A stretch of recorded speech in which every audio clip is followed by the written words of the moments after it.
The Blue Jays are not messing around. Welcome into an emergency edition of Fantasy Baseball today on Thanksgiving Eve. Here we are. I am Frank Stampfl, joined by Chris Towers. Dylan Cease just signed a massive deal with the Toronto Blue Jays. 7 years, $210 million. Massive deal. According to what I researched, this is tied for the 7th highest pitcher contract in MLB history. Ken Rosenthal did say there are deferrals in the deal. We're not sure how much of the money is actually deferred as of now.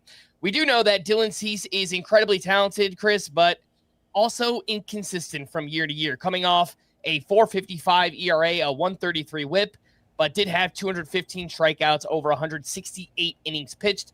To me, it almost doesn't even matter where Cease pitches. When he's on, he's nearly unhittable. The biggest question is, can the Blue Jays get that out of him more consistently? I don't know the answer. Do you? I can see a case to be made that, like, oh yeah, change of scenery, maybe, new voices talking to him. I don't know. He's been the same guy in Chicago and San Diego. I don't really think there's much reason to think that Dylan Cease will suddenly stop being Dylan Cease. But I also will say that I don't think that matters when you're looking at the contract. Like, I don't know. I think people might bump up against $210 million for a guy coming off a 4.58 ERA and 1.33 whip and all that. But Blake Snell a year ago, he was a year older than Dylan Cease, got 5 years, 182. I think that's basically the same thing, right? And they're kind of the same guy. I think Snell probably has a little more upside on a per start or per week or per month basis, but a lot more durability with Cease too. Right. That's what I was going to say is they're both really mercurial pitchers. Maybe Snell has a little higher upside, but Cease hasn't missed a start as a professional that I can find. He had a triceps issue in 2019 that he pitched through, and he had a forearm cramp earlier in 2025. Didn't miss a start in either time. There aren't a lot of guys. He's not quite an innings eater, right? Like, he's never gotten to 190 innings because he's inefficient and doesn't go as deep into games as you'd like. But in terms of taking the ball every 5th or 6th day, there's basically nobody like Dylan Cease, who has 5 straight seasons of 200-plus strikeouts. In the same span, no other pitcher has more than 3 seasons of 200-plus strikeouts. So Cease is, I think, on a volume basis, the premier strikeout pitcher in baseball. We know the upside when he's on is incredibly high. And yeah, maybe there's a chance that the Blue Jays unlock something, but they don't. I think that the key takeaway here is they don't need to. This is a guy who is probably more like a mid-3s ERA pitcher than the 220 that he had in 2021 or the 4.55 that he had last season. You average it all out, and 350, 360 is probably a reasonable expectation, but with a lot of upside on top of that. And I think from a fantasy perspective, he's going to be a big target of mine this year.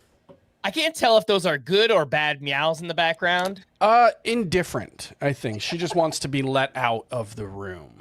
Got it. Knock on wood. Look, you pointed this out, but Cease has been one of the most durable pitchers in baseball for now. 32-plus starts in 5 straight seasons. So that is one of the main positive attributes for Dylan Cease, is the fact that he has been as durable as he is so far in his career. And as we have pointed out many times, 4.55 ERA, but the underlying ERA estimators all much better this past season. 3.56 FIP, 3.56 xFIP, 3.58 SIERA, 3.46 expected ERA.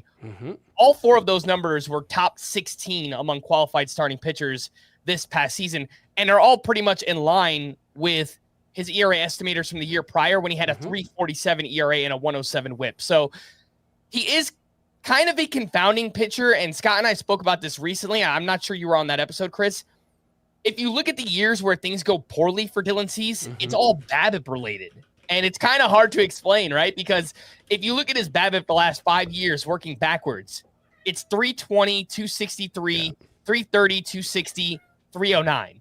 The 2 seasons with a sub 300 BABIP were by far his best seasons for fantasy. And to be honest, I'm not exactly sure what defensive metrics to look up for like team defense, but based on outs above average and defensive runs saved, the Blue Jays were decent to significantly better than the Padres. So if you just want to look at, hey, is the defense behind him better now? The answer is yes. And this is a situation where seeing them sign Dylan Cease, I mean, look, this might already be the case now that they've signed Dylan Cease. You certainly don't want them re-signing Bo Bichette to play shortstop. That would probably not be great for their defense. Maybe if they sign him as a second baseman. Right. I think they can do that. Andres Jimenez proved in the playoffs that he could still play shortstop at a really high level. Yeah. So I think that would be fine.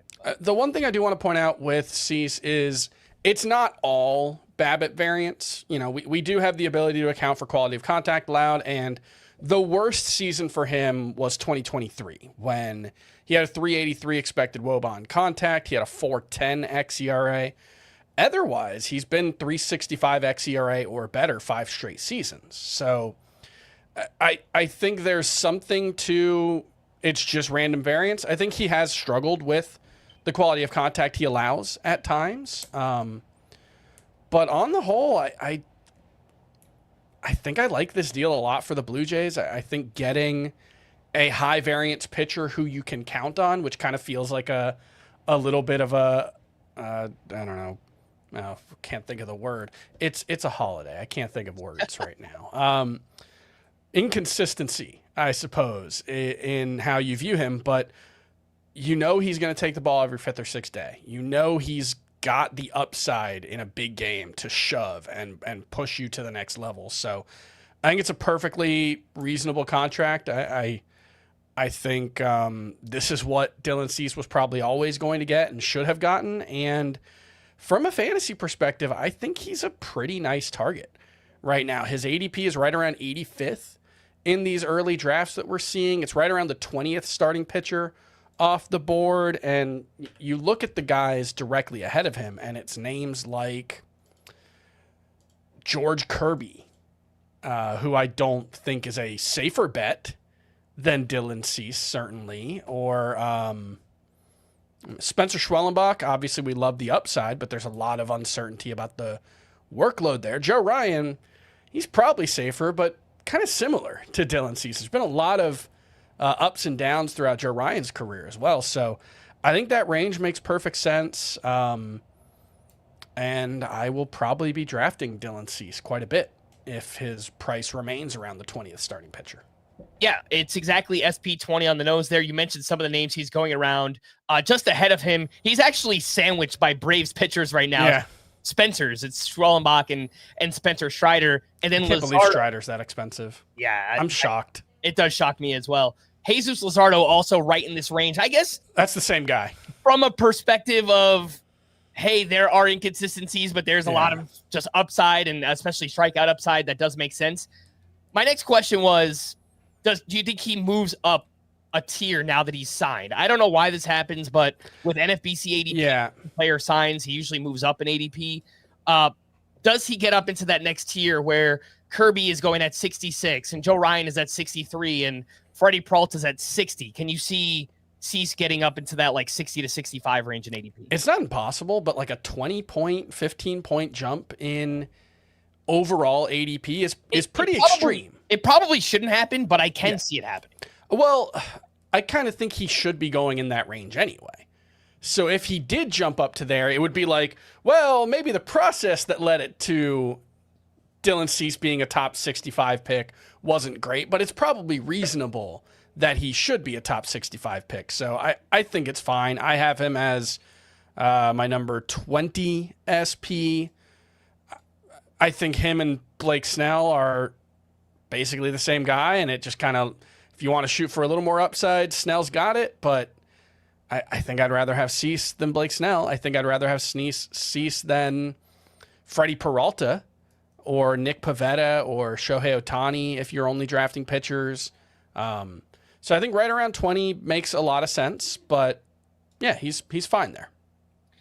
Yeah, he is going 25 picks behind Blake Snell, so I guess if you just kind of want to wait a little bit. I think Snell is easily the pick between the two of them. You know, Chris, you say this often from year to year is you want to buy Dylan Cease when he's coming off these bad years and sell him when he's coming off a good one. And honestly, I thought the price would be a little bit better. Just based on the way that the season went. Typically, when we've gotten a bad Dylan Cease season, he's more so outside the top 100 in ADP. But I guess that just kind of goes to show how sharp the market is and how sharp everyone is and how much they expect Dylan Cease to bounce back heading into the season. Yeah. I guess one thing we didn't really talk about, but any concern about him moving from the NL West to the AL East, where, obviously he'll have to face the Yankees and the Red Sox. Granted, they don't face their division opponents as much anymore, but, he is going to smaller ballparks in that division, whereas he was pitching in Petco. He would go to Oracle Park. Still had to go to Coors Field and LA, so maybe it's a wash. What do you think about just the move going from the NL West to the AL East? It's probably a slight downgrade in terms of the home park, although Toronto's not a great hitter's park. But I think on the whole, the division context doesn't worry me so much. I know the Rockies are terrible. They had the 12th most runs scored at home. Coors Field is still Coors Field, even though it's the Rockies.